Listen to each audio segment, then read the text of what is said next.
This is part 2 of lesson 37. We're now going to talk about exponential functions, our newest parent function, y equals 2 to the x. Just like other parent functions, we'll start by making a table of values. Hopefully you can kind of make this one on your own, although I will say that it helps if you start with some negative values first and then go positive, just to see what the table looks like. So we're going to take these x values and plug them into 2 to the x. I'm actually going to start with 2 to the first, so I'm going to start down over here. 2 to the first is equal to 2. 2 to the second is equal to 4. 2 to the third is equal to 8. And you already see the pattern. Those numbers are just going to keep getting bigger and bigger and bigger and bigger and bigger. Quite big, quite fast. In the other direction, if I start making my x be smaller, 2 to the 0 power, we talked about this earlier in the year, anything to the 0 power is 1.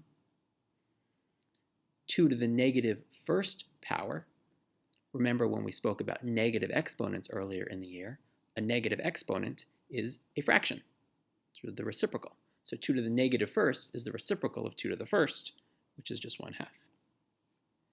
2 to the negative second is the reciprocal of 2 to the second, or 1 over 2 to the second, 1/4. 2 to the negative third is 1 over 2 to the third.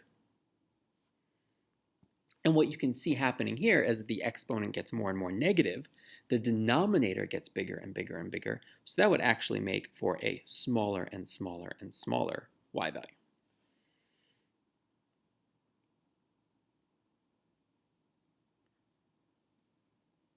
So I'm going to graph a function here.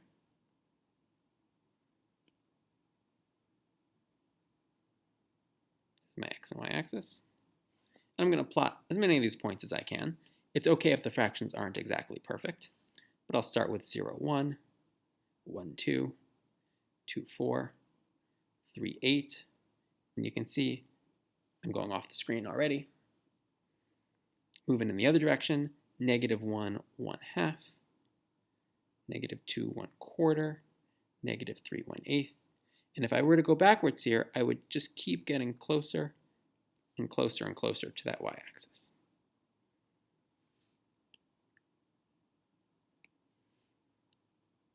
And that is the graph of 2 to the x.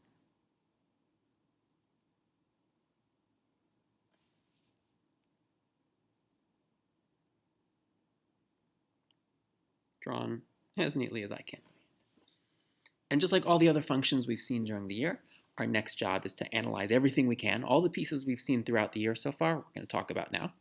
First, the domain. The arrows point in both directions, left and right. You can keep going. The domain is all real numbers. You can plug in anything you want into 2 to the x. You're not going to get anything you want as a result. The range, because as we saw over here on the left-hand side, that this graph is just getting closer and closer and closer to y equals 0, it's never going to cross over that line. It's never even going to get to the line y equals 0. So the range is only all of the numbers from 0. I did that wrong. From 0, not including 0, to infinity.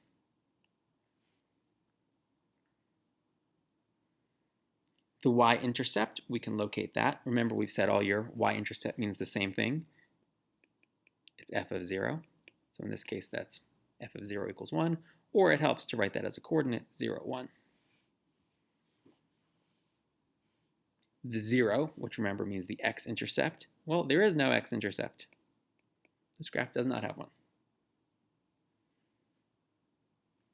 End behavior is a little bit different from the end behavior we've seen in previous units, because end behavior is going to be infinite on one side and constant on the other.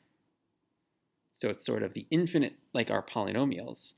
As x approaches infinity, f of x approaches infinity too, just like our polynomial functions, but more like our rational functions from last unit. On the left-hand side, as x approaches negative infinity, f of x is not going to be infinitely big or infinitely small or infinitely negative. It's going to be closer and closer to 0.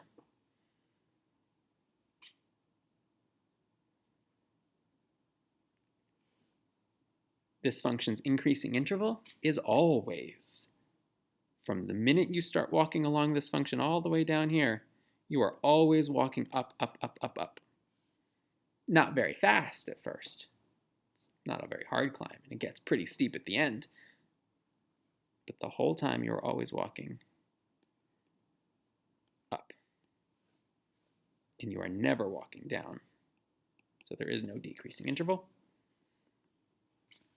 And the horizontal asymptote, as we mentioned, the fractions down here, they keep getting smaller and smaller and smaller and smaller, closer and closer and closer to 0. So there is a horizontal asymptote at y equals 0. And this is the parent function of y equals 2 to the x, our parent exponential function. Now, we will talk about other bases besides 2 at another time. But for now, if the base gets bigger, the graph gets steeper. If the base gets smaller, the graph gets less steep. But the general shape is never going to change.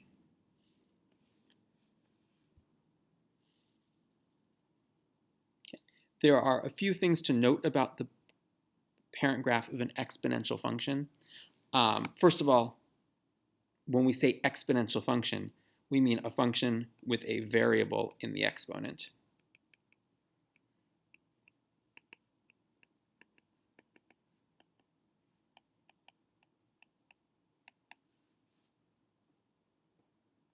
The base can be any number you want, almost. There can be a lead coefficient in front. So you can have some lead coefficient there. You can have a base of just about any number. I'll limit that in just a second. But the important thing is that the variable is in the exponent. The only limitations on the base is that the base has to be positive, but it can't equal 1.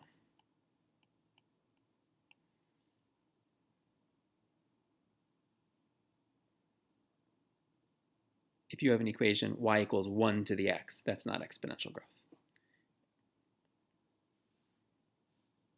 And since I used that word, I'll write it down here. This has a name. It's not just called an exponential function.